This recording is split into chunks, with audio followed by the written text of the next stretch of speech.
Bismillahirrahmanirrahim.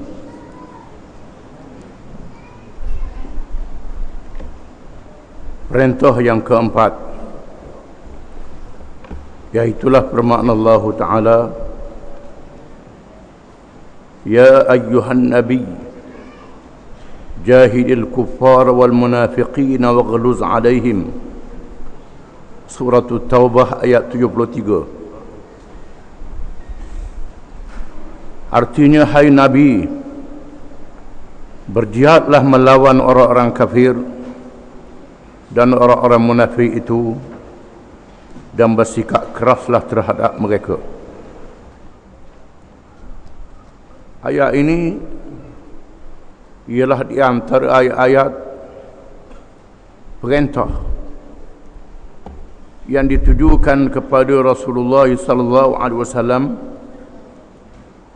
supaya menentang atau melawan orang-orang kafir yang engkar, yang melawan Islam secara terbuka dan terang-terang,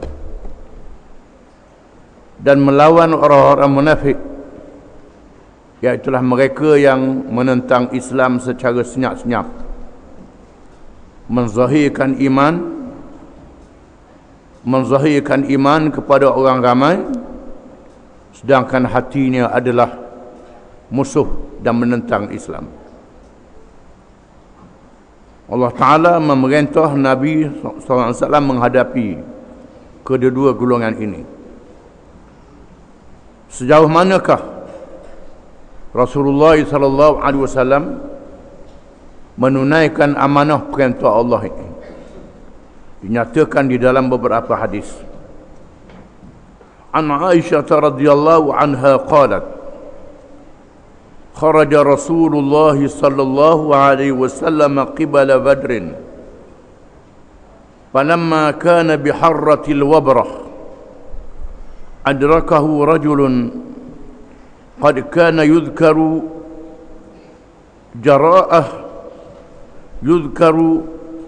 jara'atun ataupun jur'atun. Boleh baca dengan dua, diletakkan hamzah di atas alif, jur'atun ataupun jara'atun, ataupun jara'atan ataupun jur'atan wa najdatan. Fa fariha ashabu Rasulillah sallallahu alaihi wasallam hina ra'awhu, falamma adrakahu qala li Rasulillah sallallahu alaihi wasallam ji'tu li atba'aka wa usiba ma'ak. Faqala sallallahu alaihi wasallam tu'minu billahi wa rasulih? Faqala la. Qala sallallahu alaihi wasallam farja' falan asta'ina bimushrik. Qalat thumma madha hatta kana bisyajarati adrakahu ar-rajulu faqala kama qala awwal marrah. Faqala lahu Rasulullah sallallahu alaihi wasallam kama qala awwal marrah. Qala farja' falan asta'ina bimushrik. Thumma raj'a fa'adrakahu bil bayda' faqala lahu kama qala awwal marrah. Wa qala Rasulullah sallallahu alaihi wasallam hal tu'minu billahi wa rasulih? Qala na'am. Qala fantalaqa ma'ah. Rawahu Muslim wa Abu Dawud wa Tirmidzi. Artinya, dari Aisyah radhiyallahu anha, dia berkata, jadi Aisyah menceritakan Rasulullah sallallahu alaihi wasallam telah keluar menuju ke Badar. Manakala sampai di Harratil Wabrah, tiba-tiba dia ditemui oleh seorang yang dikenali dengan berani. Maka bergembiralah para sahabat Rasulullah sallallahu alaihi wasallam apabila mereka melihat lelaki itu setelah dia bertemu Lalu dia berkata kepada Rasulullah sallallahu alaihi wasallam, "Aku datang kerana mahu mengikutmu dan ditimpa akibatnya bersamamu." Maka Rasulullah SAW pun bersabda, "Adakah awak telah beriman dengan Allah dan Rasulnya?" Dia menjawab, "Tidak." Rasulullah SAW bersabda, "Pulanglah, aku tidak meminta pertolongan dari orang musyrik." Aisyah radhiyallahu anha meneruskan ceritanya. Kemudian Rasulullah SAW meneruskan perjalanannya sehingga sampai di Asy-Syajarah. Orang itu datang semula dan bercakap seperti dahulu. Rasulullah SAW bersabda seperti itu juga, "Pulanglah, aku tidak meminta pertolongan dari orang musyrik." Kemudian dia pergi. Apabila sampai di Al-Baida, lelaki itu datang lagi dan berkata seperti dahulu. Rasulullah SAW menjawab dengan jawapan yang sama seperti dahulu. "Adakah kamu beriman dengan Allah dan Rasulnya?" Akhirnya dia menjawab, "Ya." Rasulullah SAW bersabda, "Kalau begitu maka berjalanlah." Maka dia pun berjalan bersama-sama Rasulullah SAW. Hadis ini menceritakan satu peristiwa yang berlaku ketika peperangan Badar. Peperangan besar yang pertama dalam sejarah Islam. Apabila Rasulullah SAW keluar pada tahun yang kedua hijrah di bulan Ramadan untuk menyekat kabilah Abu Sufyan, tiba-tiba kabilah Abu Sufyan yang membawa barang dagangan terlepas dan terserempak dengan bala tentera musuh yang jumlahnya 1000, lebih besar daripada jumlah tentera Islam yang hanya 313 orang. Setelah bermesyuarat, akhirnya bersetuju supaya tidak balik ke Madinah dan bersedia untuk bertempur menghadapi musuh walaupun jumlahnya lebih ramai. Tempat yang dipilih ialah Badar. Diambil tempat itu menjadi nama kepada peperangan Badar yang terkenal.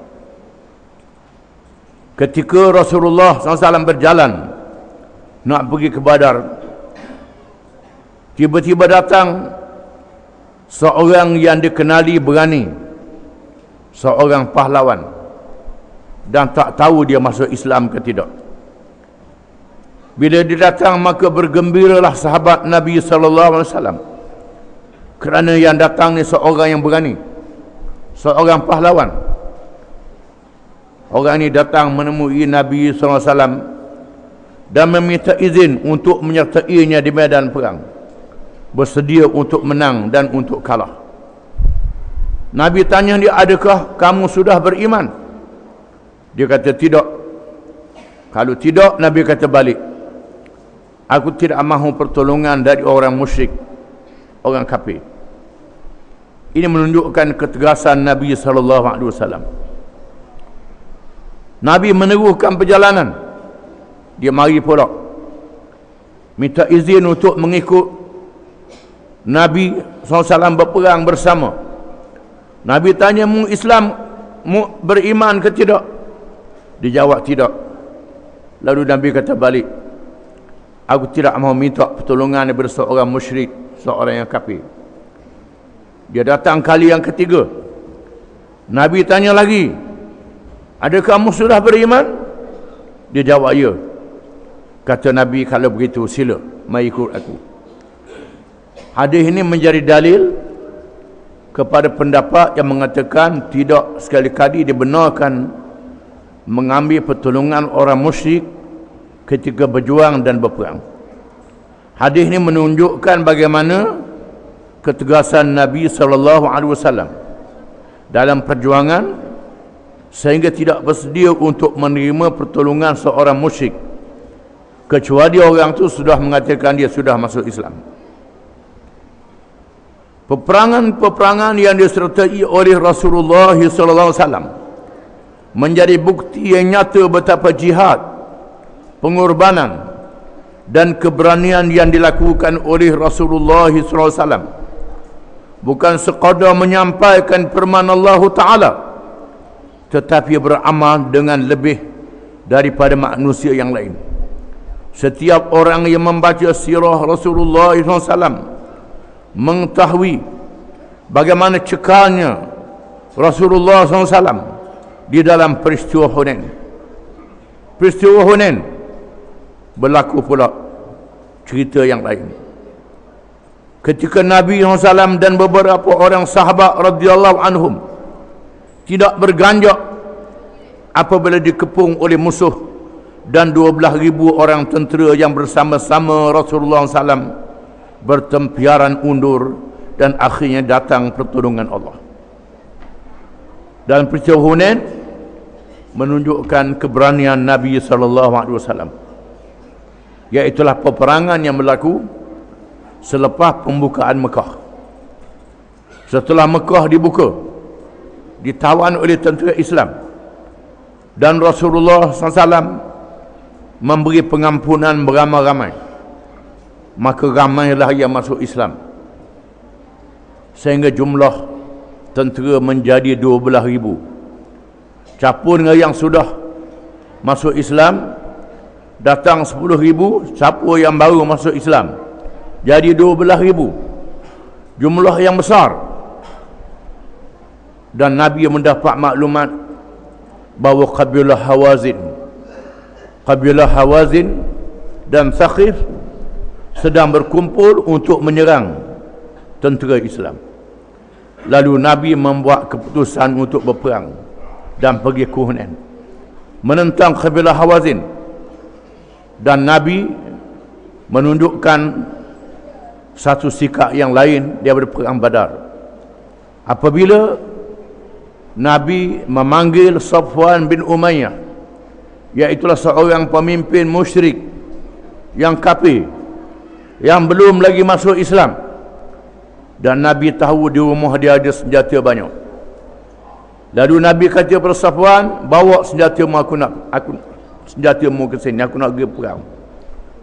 Safwan tanya Nabi, pinjam ke rampas? Rampas ke pinjam? Nabi kata, pinjam, bukan aku rampas. Lalu Safwan membawa alat-alat senjata dan diserahkan kepada Nabi SAW. Dan Nabi pun bertolak pergi ke Hunain. Dan Safwan bin Umayyah ikut sama. Hadis ni pula menceritakan Nabi mengambil khidmat kepada orang musyrik. Dalam hadis Badar tadi, Nabi tolak orang musyrik. Dalam hadis ni pula Nabi ambil senjata orang musyrik. Dan Safwan bin Umayyah ikut sama. Macam mana berlawanan dua perkara ni mengikut kaedah hukum syarak? Kalau sekiranya ada dua nah yang berlawanan, kalau boleh dia pakar dua-dua, pakar dua-dua. Dia tafsirkan keadaan yang berbeza, suasana yang berlawanan. Yang pertama keadaannya lain, yang kedua keadaannya lain. Kalau tak boleh nak kumpul, maka dilihat mana yang kemudian. Hunain adalah kemudian daripada Badar. Badar tahun yang kedua Hijrah, Hunain tahun yang ke-8 Hijrah. Menunjukkan peristiwa ini menasahkan hukum yang dahulu daripadanya. Ini kaedah hukum syarak.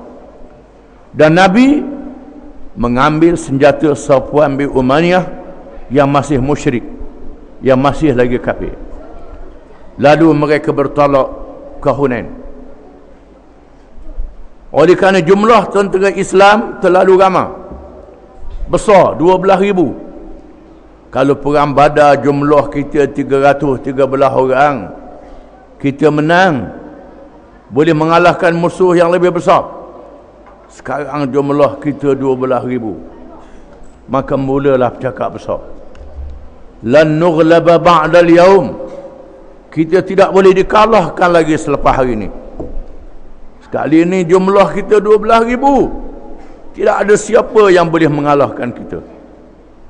Allah Ta'ala menurunkan ayat, wa yawma hunainin idh a'jabatkum kasratukum.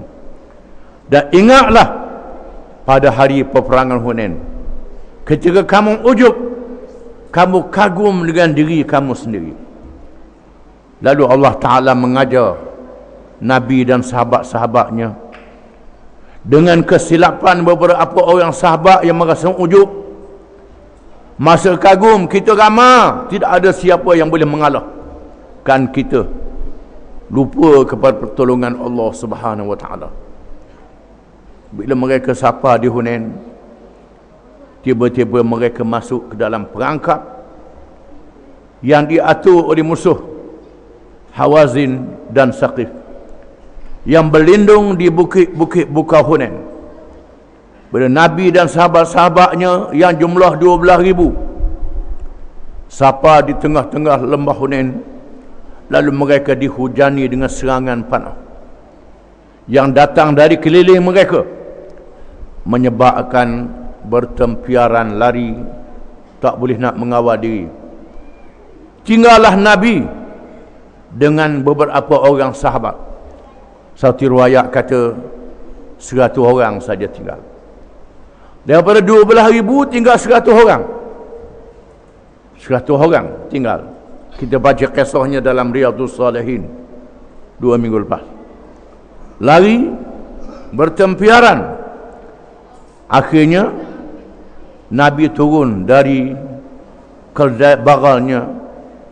Nabi berkata, ana ibnu Abdul Muttalib, ana nabiyyun la kadhib. Aku adalah keturunan Abdul Muttalib. Aku seorang Nabi yang tidak bohong. Nabi menunjukkan keberaniannya menghadapi musuh ketika dikepung. Lalu Nabi turun, setelah turun daripada barangnya, mengambil pasir dan melontar, maka berlakulah pertolongan Allah. Apabila pasir-pasir itu masuk ke dalam mata musuh-musuh, mereka berhenti memanah. Dan Nabi suruh Abbas panggil tentera Islam balik semula. Mereka pusing balik semula dan menawan musuh-musuh yang sudah tidak boleh menawan. Maka banyaklah harta rampasan perang. Harta rampasan perang banyak. Nabi membahagi-bahagikan kepada mereka-mereka yang masuk Islam, yang baru masuk Islam, dikenal dengan nama Allah. Dan Nabi panggil semula supaya senjata Safwan bin Umayyah dipulang balik. Bila dipulang balik, bilang-bilang senjata dah tak cukup. Mungkin ada yang patah, ada yang rosak, ada yang hilang. Lalu Nabi kata, aku nak ganti senjatamu, aku nak ganti. Safwan kata, hati aku sudah lain, aku sudah beriman sekarang. Aku dah beriman. Dulu aku kafir, ni aku sudah beriman. Di sini menunjukkan bagaimana hikmat mendapat khidmat daripada orang musyrik. Dia menyertai sama di dalam peperangan dan melihat mukjizat Nabi SAW dan keberaniannya. Dan diriwayatkan bila Abu Sufyan bin Harb yang baru masuk Islam, dalam keadaan yang masih ragu-ragu, tak kuat iman, mengeluarkan panah untuk berhujum. Ketika Nabi dikepung Abu Sufyan, waktu dia anak panah, Muhammad menang ke Muhammad kalah, menang ke kalah, nak tengok untuk nujum dia. Kalau menang nak Islam lagi, kalau kalah nak lari. Safwan yang masih lagi kafir berkata kepada Abu Sufyan, wahai Abu Sufyan, aku lebih rela Quraisy menang daripada Hawazin menang. Mari semangat kaum dia.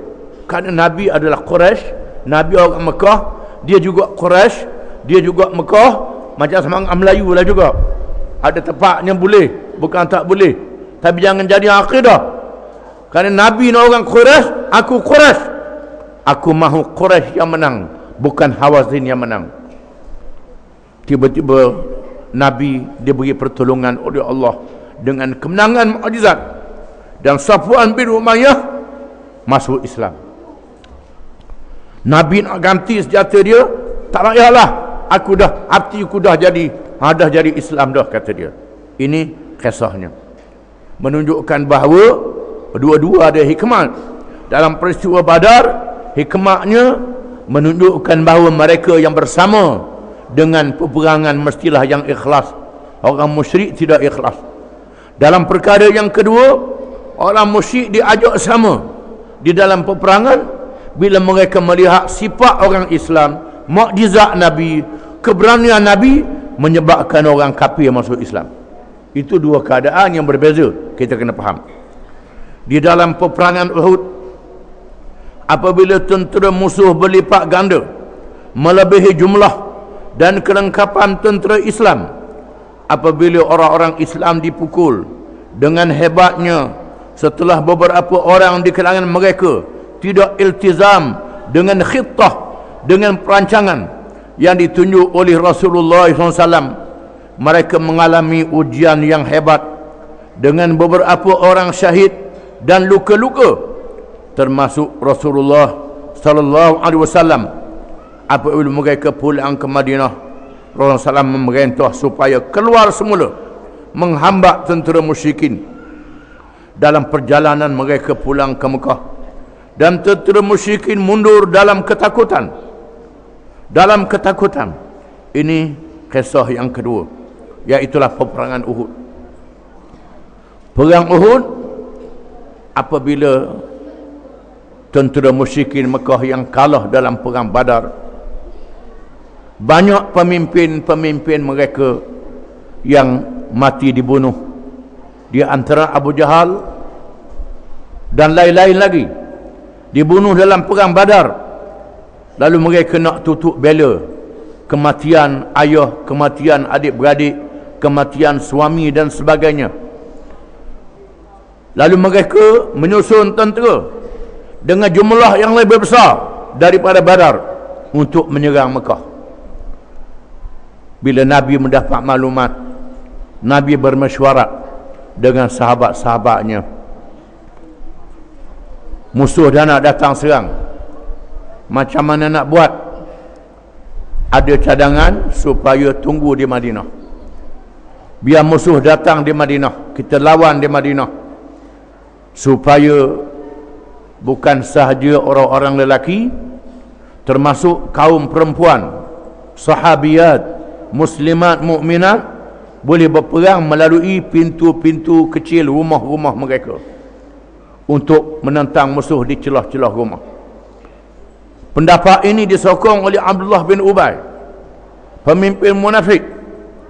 Pemimpin munafik ni dia sokong pasal apa? Senang nak lari, nusuk dalam rumah. Itu tujuan dia. Dan Nabi cenderung kepada pandangan ini. Adapun golongan muda yang bersemangat, terutamanya mereka yang tidak sempat dalam perang Badar, yang diberi fadilah yang besar oleh Allah, mengatakan, wahai Rasulullah, jangan lawan di Madinah, kita lawan di luar Madinah.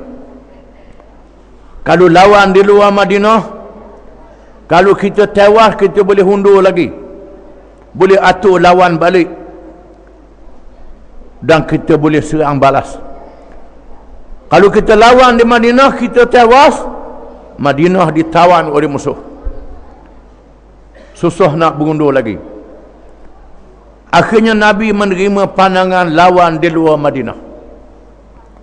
Lawan di luar Madinah. Lalu Nabi membuat keputusan pergi lawan di luar Madinah. Maka bertolaklah Nabi dengan sahabat-sahabatnya ke Uhud, satu bukit yang dekat dengan Madinah. Mereka yang melawat Madinah boleh nampak bukit Uhud ni. Di mana bukit Uhud ini, di belakangnya curam, tidak boleh dinaiki oleh musuh. Di depannya boleh dinaiki oleh musuh, dan di sebelahnya ada bukit kecil. Dan Nabi mengambil kawasan di tengah antara bukit kecil dan Bukit Uhud menjadi markah tentera Islam. Dan Nabi mengatur langkah supaya bukit kecil diletakkan pengawas, iaitulah pasukan pemanah. Beberapa orang tentera pemanah duduk di atas bukit kecil untuk mengawal markas dan mengawal tentera Islam kalau ada serangan dari belakang. Mereka nak hadap musuh yang berada di Wadi Aqiq, lembah yang berada di hadapan Bukit Uhud. Ini kebijaksanaan Nabi SAW dalam mengatur strategi peperangan. Dan Nabi berpesan kepada mereka yang ada di bukit kecil yang ditugaskan untuk mengawal, jangan kamu tinggal bukit ini. Menang ke kalah je bukit ini tak boleh tinggal, kata Nabi. Kawal walau apa pun keadaan, bukit ini sangat penting, jangan tinggal sekali-kali. Bila berlaku peperangan, musuh dapat dikalahkan. Menjadi perangai orang jahiliah, bila berperang mereka bawa barang sama, binatang ternakan sama, kambing, biri, unta dibawa sama, yang dipera untuk beri semangat, mempertahankan diri, mempertahankan harta. Bila mereka dikalahkan, mereka lari, meninggalkan harta-harta yang banyak, kambing dan sebagainya. Sebahagian tentera mengejar musuh. Yang duduk di markas yang masih ramai memungut barang yang ditinggalkan oleh musuh. Igak kambing, igak biri, kibas, pungut harta. Maka yang duduk di atas bukit pun berasa tak tahan. Kita tak boleh berbarang ni, tak ada guna duduk atas bukit, musuh dah lari dah, kita tinggallah bukit. Ketua mereka kata, jangan, Rasulullah dah pesan jangan tinggal bukit ni.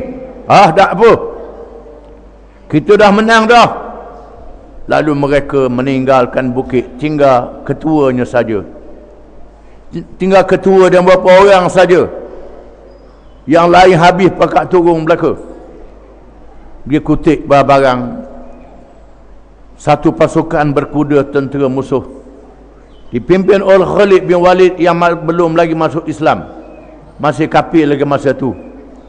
Melihat bahawa kawalan bukit sudah tidak ada, lalu mereka menyerang balas dari belakang, menyebabkan markah tentera Islam dikepung,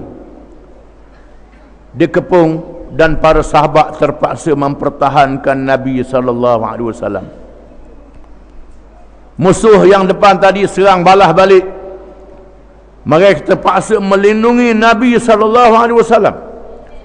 Ada yang terpaksa menadah tubuhnya, tadah tubuh, supaya panah dan lembing tak kena Nabi. Tak sempat nak tahan dengan penyangga, tahan dengan tubuh. Menunjukkan bagaimana pengorbanan sahabat bagi mempertahankan diri Nabi SAW. Dalam peperangan ini Nabi telah mendapat luka, patah gigi, dan luka Nabi mengalir darahnya, darah melilih pada tubuhnya. Lalu seorang sahabat tengok darah Nabi melilih, dia jilat darah Nabi, nya telan. Dan Nabi kata, orang yang darah dia bercampur dengan darah aku tak masuk neraka. Nabi kata, tak masuk neraka. Sahabat-sahabat lelaki dan perempuan, termasuk yang perempuan, berperang sama dalam medan perang Uhud. Dan Nabi ialah seorang yang pintar, seorang yang cekap di medan perang. Walaupun bapa saudaranya yang handal mati dalam perang Uhud, ramai sahabat, 70 orang sahabat yang terbilang pahlawan-pahlawan sahabat yang gagah berani, syahid, dibunuh syahid dalam perang Uhud. 70 orang luka. Nabi telah mengalih tenteranya berundur ke tepi bukit Uhud dan naik di atas bukit yang tinggi, dan musuh berada di bawah bukit, menyebabkan musuh tak boleh serang kerana bukit sudah dapat ditawan oleh Nabi. Abu Sufyan dan tentera musyrik yang duduk di bawah tak berani menyerang lagi, dan mereka berundur berundur balik ke Mekah. Balik ke Mekah kerana mereka merasakan mereka sudah menang, berjaya membalas dendam. 70 orang Islam sudah mati syahid. Az-Zubair yang bertempik tanya, Muhammad masih ada? Nabi kata senyap, jangan jawab. Abu Bakar masih ada? Nabi kata senyap, jangan jawab. Abu Sufyan kata Umar masih ada? Umar kata aku ada lagi. Sayyidina Umar dia berani sikit, aku ada lagi. Lalu mereka mengatakan al-harbu sijal, yaumul lana wa yaumun alaina. Peperangan berpusing, hari mu menang, hari kami menang. Abu Sufyan kata kita tidak sama, qatlana fil jannah wa qatlakum fin nar. Kata Sayyidina Umar, orang aku yang mati masuk syurga, puak-puakmu yang kafir masuk neraka, kata Sayyidina Umar. Abu Sufyan berundur membawa tenteranya balik ke Mekah. Maka Nabi pun balik ke Madinah dalam keadaan yang sedih, dalam keadaan yang masih luka, yang masih cedera, ada yang dipapah. Maka orang-orang munafik pun mengangkat kepala, mempersenda-sendakan Nabi dan sahabat-sahabatnya. Kalau ikut cadangan aku tadi tak jadi lagu ni, kata dia. Pada muka beri ke Uhud sangat. Mereka mula mempermain-mainkan. Lalu Nabi mengambil langkah supaya mengejar musuh. Nabi mengarahkan semua mereka yang hadir perang Uhud, yang masih hidup, hendaklah dikumpulkan. Termasuk yang luka-luka, bawa kita kejar musuh balik. Kejar musuh balik. Yang tak ikut perang Uhud tak dibenarkan ikut sama. Lalu Nabi yang telah mengumpulkan bala tentera yang hadir perang Uhud bergerak untuk mengejar musuh. Untuk mengejar musuh Abu Sufyan yang nak balik ke Mekah. Mereka berhenti tengah jalan, berkemah sekejap. Allah Ta'ala menurunkan pertolongan masuk ke dalam hati Abu Sufyan dan musyrikin Mekah rasa gerundam takut. Lalu mereka melarikan diri pulang ke Mekah, tidak melawan. Dan Nabi pun ajak tentera Islam balik semula ke Madinah sebagai satu langkah untuk memulihkan semangat sahabat-sahabatnya yang tewas dalam perang Uhud, menunjukkan mereka tidak kalah, mereka boleh meneruhkan perjuangan. Ini kisah perang Uhud menunjukkan keberanian Nabi SAW. Yang ketiga, yang keempat, apabila jahiliyah di seluruh semenanjung tanah Arab bersatu dalam barisan bersekutu untuk memerangi Rasulullah SAW, orang-orang Yahudi pun melakukan khianat dari dalam dengan memungkiri janji. Negara Islam berada di dalam ancaman yang menggegarkan. Tidak ada manusia dapat mengatasi keadaan seperti itu, tetapi Rasulullah SAW dapat menghadapinya dengan keimanan dan pendirian yang tiada bandingannya, berakhir dengan pengunduran semua tentera musuh dan keputusan yang tegas oleh Sa'ad bin Mu'ad dengan hukum Allah dan Rasulnya kepada musuh yang khianat, dengan dibunuh orang-orang lelaki, perempuan dan kanak-kanak. Dibunuh orang-orang lelaki, nuktah di situ, bukan koma, tanda nuktah. Perempuan dan kanak-kanak ditawan, sehingga dalam satu hari 400 orang dihukum bunuh. Dan seterusnya meneroka jalan untuk para sahabat radhiyallahu anhum menumbangkan empayar Parsi dan Rom yang menjadi kuasa besar dunia di zaman itu. Dan yang akhir ialah peperangan Ahzab. Peperangan Ahzab ialah peperangan tentera bersekutu. Apabila pemimpin-pemimpin Yahudi Madinah, golongan ahli kitab, golongan yang tahu kitab, yang reti kitab, iaitulah orang-orang Yahudi dan orang-orang Kristian yang tahu kitab, yang tahu berkenaan dengan Nabi SAW, tetapi lawan Nabi. Zaman ni kena tambah lagi. Golongan ahli kitab ni ialah golongan ustaz yang tahu kitab, yang reti kitab, tapi lawan Islam juga. Termasuk ahli kitab kat ni pun.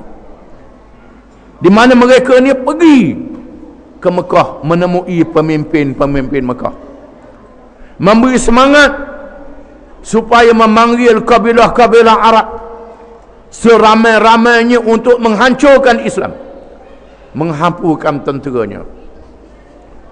Akhirnya mereka berjaya mengumpulkan kumpulan bersekutu yang dikenali dengan Ahzab, yang jumlahnya 10,000, lebih ramai daripada jumlah orang Islam yang ada di Madinah.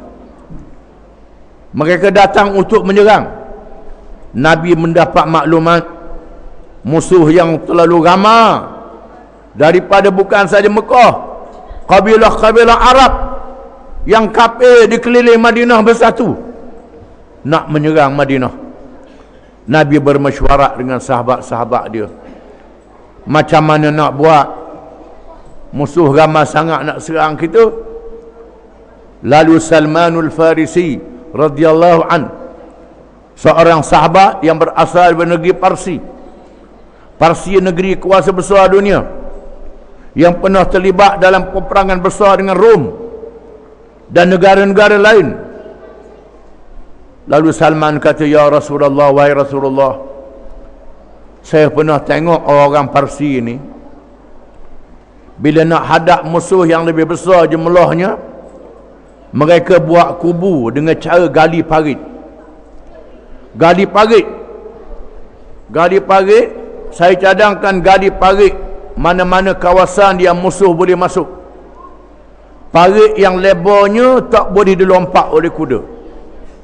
Kita berkubu di sebalik parit ini, musuh tak boleh masuk. Kalau dekat, kita serang dia dengan panah. Mana-mana tempat yang ada bukit, terkawal bukit itu. Dan Nabi bersetuju dengan cadangan Salmanul Farisi.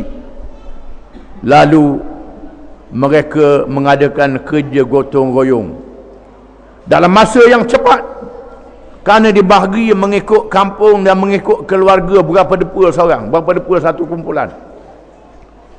Dalam masa yang cepat mereka telah berjaya menggali parit pertahanan Madinah yang jaraknya berbatu-batu, beberapa kilometer panjang parit ini, menjadi benteng pertahanan.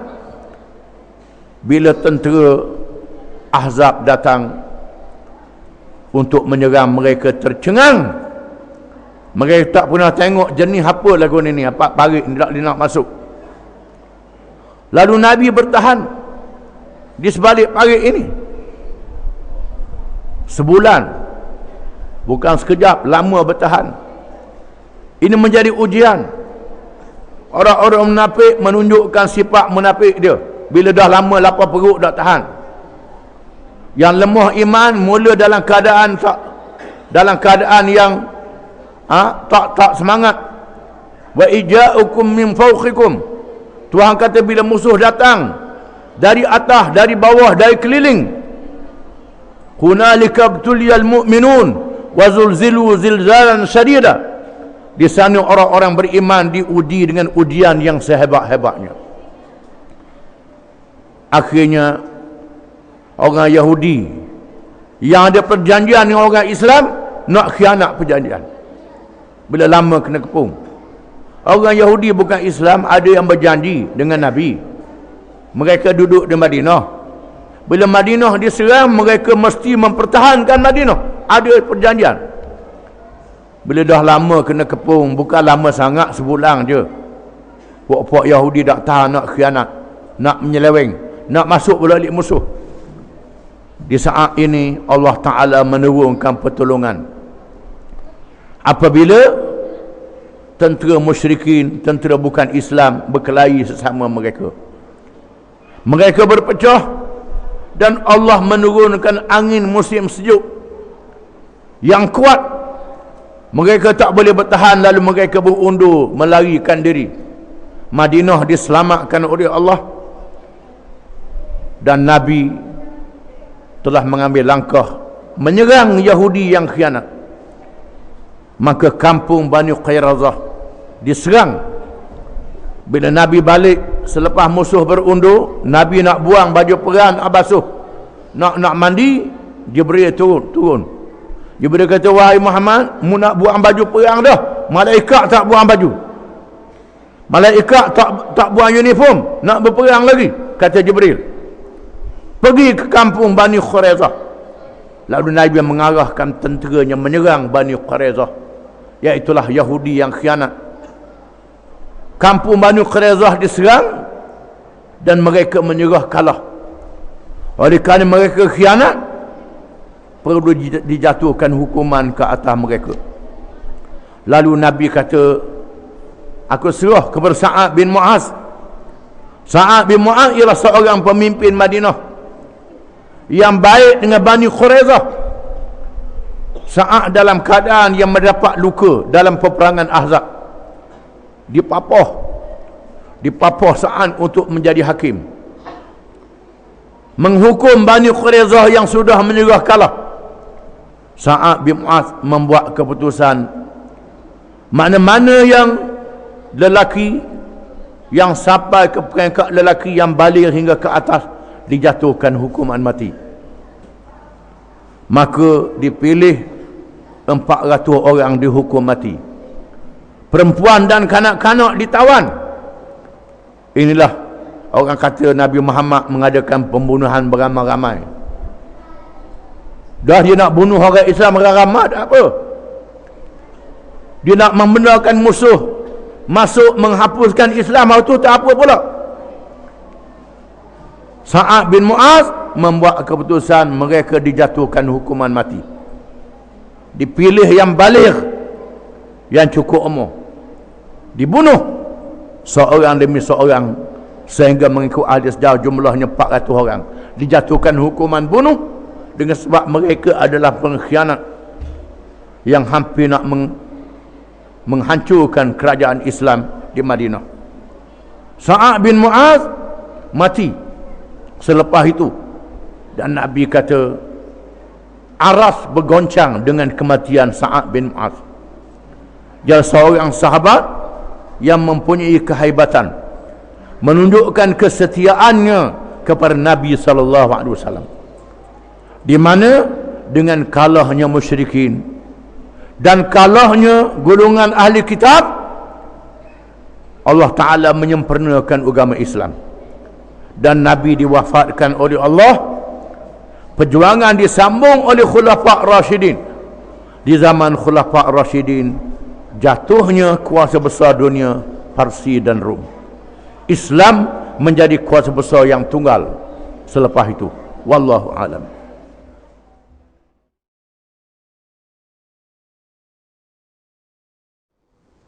Bismillahirrahmanirrahim.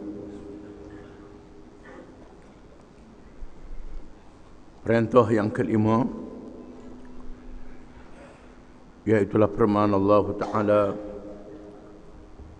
wa anihkum bainahum bima anzalallah wa la tattabi'a ahwa'ahum wahdharhum an yaftinuka an ba'di ma anzalallahu ilaik. Surah Al-Ma'idah ayat 49. Artinya, dan hendaklah kamu menghukum di antara mereka menurut apa yang diturunkan oleh Allah, dan janganlah kamu mengikut hawa nafsu mereka, dan berhati-hatilah kamu terhadap mereka supaya mereka tidak memalingkan kamu dari sebahagian daripada apa yang telah diturunkan oleh Allah kepadamu, yakni wahai Muhammad sallallahu alaihi wasallam. Menunjukkan amanahnya Rasulullah sallallahu alaihi wasallam bukan sahaja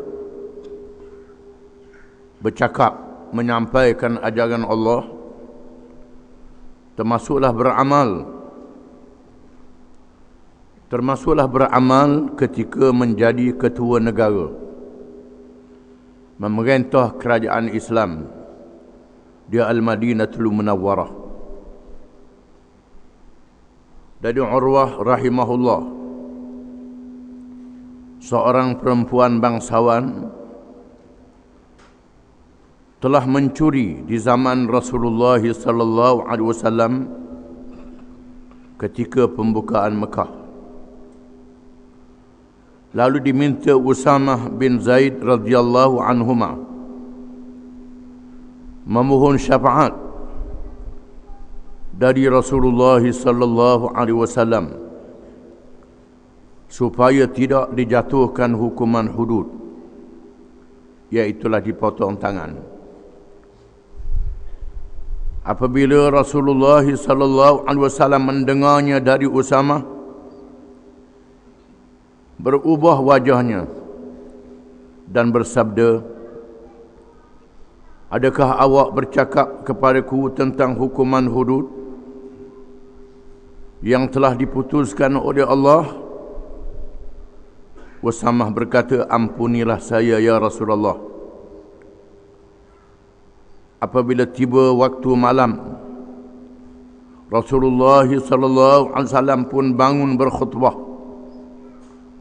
Setelah memuji Tuhan dengan pujian yang layak dengannya, beliau bersabda, "Amma ba'du, fa innama halakan nas annahum kanu idza saraqa fihim asy-syarif tarakuh wa idza saraqa fihim ad-dha'if aqamu 'alaihi al-had.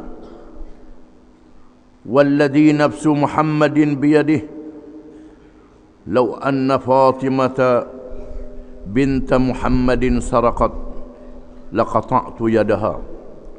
Rawahul Bukhari. Artinya, adapun selepas itu, maka sesungguhnya telah binasa manusia dahulu kerana tindakan mereka. Apabila orang yang dianggap mulia tarafnya mencuri, mereka tinggalkan begitu sahaja dengan tidak bertindak. Dan apabila orang yang lemah mencuri, mereka jatuhkan hukuman. Demi diri Muhammad berada di dalam genggaman kekuasaannya, kalau sekiranya Fatimah binti Muhammad mencuri, nescaya aku potongkan tangannya. Hadis ini menunjukkan ketegasan Nabi SAW melaksanakan hukum Allah yang diturunkan di dalam Al-Quranul Karim, iaitulah hukum hudud. Apabila berlaku seorang perempuan di kalangan bangsawan, orang kenamaan, orang besar, mencuri. Orang besar ni harta dia ada, tapi curi juga. Bukan kerana lapar, bukan kerana tak ada piti, tapi perangai mencuri. Dia mencuri padahal dia seorang bangsawan. Cukup syarat untuk dikerak tangannya, sebagaimana yang ditetapkan oleh Allah dalam surah Al-Ma'idah, "As-sariqu was-sariqatu faqta'u aydiyahuma jazaa'an bima kasaba nakalan min Allah." Pencuri lelaki dan pencuri perempuan hendaklah dikerat tangannya, hukuman cegahan daripada Allah. Surah Al-Ma'idah termasuk dalam surah Madaniyah, surah yang diturunkan di Al-Madinatul Munawwarah ketika Nabi SAW memerintah negara. Permulaan surah ini pula, Bismillahirrahmanirrahim. Ya ayyuhalladzina amanu awfu bil'uqud. Wahai orang-orang yang beriman, tunaikanlah kamu akan ikatan-ikatan janji. Ikatan janji dengan Allah, ikatan janji dengan manusia. Ikatan janji kita dengan Allah ialah mengucap dua kalimah syahadah. Asyhadu an la ilaha illallah Itu akad kita dengan Allah Ta'ala. Bila kita berakad dengan Allah Ta'ala, jadi orang Islam, bermakna kita mengaku hukum syariat dia, termasuk hukum hudud. Tiba-tiba minta supaya dibatalkan hukum ini kerana yang mencuri itu seorang bangsawan. Mereka takut nak jumpa Nabi SAW. Lalu mereka cari seorang yang paling rapat dengan Nabi SAW, iaitulah cucu angkatnya Usamah bin Zaid radhiyallahu anhuma. Usamah anak Zaid bin Harithah, anak angkat Nabi SAW, yang sangat disayanginya. Usamah Zaid pula mati syahid dalam peperangan Mu'tah, meninggalkan anak Usamah ni. Sudah tentulah menyentuh perasaan Nabi SAW, kasihnya kepada Usamah ni. Lalu mereka mengambil peluang berjumpa dengan Usamah yang masih muda lagi, supaya memujuk Nabi SAW jangan menjatuhkan hukuman hudud terhadap perempuan orang kenamaan ini. Bila Usamah bercakap, lalu menunjukkan marahnya Nabi SAW. Atashfa' haddan min hududillah. Adakah kau beri syafaat dalam perkara hukum hudud daripada hudud Allah Ta'ala, hukum yang diputuskan oleh Allah Ta'ala dalam Quran, bukan hukum aku buat, meminta syafaat. Jangan. Terkejut Usamah, dan Usamah minta Rasulullah istighfar untuk dia, ampunkan dosa dia. Bagaimana dengan hari ni? Orang yang sokong, tak laksanakan hudud, tak laksanakan hukum Islam. Boleh sia dua, boleh ribu, boleh juta ringgit. Bagaimana? Fikirlah. Bagaimana fikir? Padan ke dengan duit yang kita dapat, benda kita dapat, kita sokong mereka yang tidak mahu melaksanakan hukum hudud walaupun 50 tahun lebih memerintah, menghalang. Dulu kata hukum ni zalim, kalau laksana hudud boleh waksuk tangan, macam-macam cakapnya. Sekarang ni dia kata nak juga, nak, dia percaya juga tapi tak buat juga. Ini jenis apa? Kita bersetuju dengan dia lagi. Hadis ni menjadi dalil yang sangat tegas dalam perkara ini, sehingga tidak membenarkan rayuan terhadap mereka yang sudah dijatuhkan hukuman. Menunjukkan bahawa tidak ada rayuan setelah hukuman dijatuhkan, tidak boleh dimaafkan. Ini keputusan Allah Subhanahu wa Ta'ala, bukan keputusan yang ditetapkan oleh Nabi SAW. Cukup syaratnya. Dia berbeza dengan hukum qisas. Hukum qisas yang berkait dengan manusia dengan manusia bergaduh, berlaku kematian, berlaku kecederaan. Setelah dijatuhkan hukuman, boleh pujuk supaya keluarganya memaafkan. Keluarga dia boleh maaf. Dalam masalah hudud, tidak boleh merayu. Ini beza. Merayu pun tak boleh. Tiba-tiba kita pula tak setuju pula. Berasa tak sedap dalam hati. Oh, kerak tangan ni, kerahnya. Tak percaya ke Tuhan. Sebut Allah, Allah, Allah, Allah. Allah sebut. Bila bercakap bab Allah, orang sentuh Allah, kita pun marah. Apa makna Allah? Allah ni hukum dia saja kita pakai. Dia saja kita sembah. Tak boleh sembah melainkan dia saja. Qul huwallahu ahad, Allahus samad, lam yalid wa lam yulad wa lam yakul lahu kufuwan ahad. Katalah Allah itu esa. Allah itu esa, tidak ada sekutu baginya. Allahus Samad, semuanya diharap dan ditujukan kepada Allah. Lepas tu tak percaya nak ikut Allah, takut tak boleh makan ke darah. Tak boleh tu pula. Mana As-Samad? Lam yalid wa lam yulad, tidak beranak dan tidak diperanakkan. Mereka yang mengatakan Tuhan tu beranak, dia tak betul sebut Allah. Dia sebut Allah tak kena dengan dia. Dia kata Tuhan beranak. Sebut Allah apa? Allah tidak beranak dan tidak diperanakkan. Dan tidak ada sepertinya sesuatu pun. Termasuklah hukum syariat dia. Tidak boleh dibandingkan dengan hukum yang lain. Sudah ada hukum Allah, pakai hukum lain, pakai J, pakai denda. Hukum Allah sudah ada. Kemudian Rasulullah sallallahu alaihi wasallam memerintah supaya dilakukan hukuman hudud, potong tangan ke atas perempuan itu. Selepas itu dia sungguh-sungguh bertaubat dan berkahwin.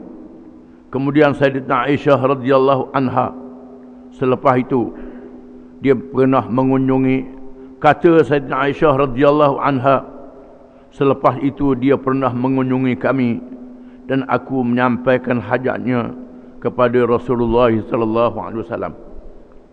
Selepas itu perempuan yang dikenakan hukuman potong tangan ni selalu berkunjung ke rumah Nabi sallallahu alaihi wasallam. Tidak ada rasa marah, tidak ada dendam di dalam dirinya. Jumpa Aisyah ada apa-apa hajat, dalam keadaan tangannya dipotong. Inilah yang disebut nakalam min Allah. As-sariqu was-sariqatu faqta'u aydiyahuma jazaa'an bima kasaba nakalam min Allah. Pencuri lelaki dan pencuri perempuan dipotong tangan keduanya, hukuman cegahan daripada Allah. Nakalam min Allah, nakalam min Allah, cegahan daripada Allah. Hukum ini masuk di dalam hati manusia. Manusia rasa gerun, rasa takut. Mereka yang tak mencuri pun takut, tak merokok pun takut. Menunjukkan kehebatan hukum Islam. Masuk dalam hati manusia rasa gerun dan takut. Maka mereka tak jadi nak berani nak buat jenayah. Dia jarang saja yang berani. Yang berani ini dihukum bila sabit kesalahannya. Dan apa yang menarik, mereka yang kena hukum pula insaf. Sedar. Insaf, sedar. Menjadi orang yang baik. Tidak dendam terhadap hukuman yang dijatuhkan ke atasnya. Allah Ta'ala mengampunkan dosanya bila hukum itu dijatuhkan. Dosanya diampunkan oleh Allah. Ini kelebihan syariat Allah Subhanahu Wa Ta'ala yang kita kena faham. Wallahu a'lam.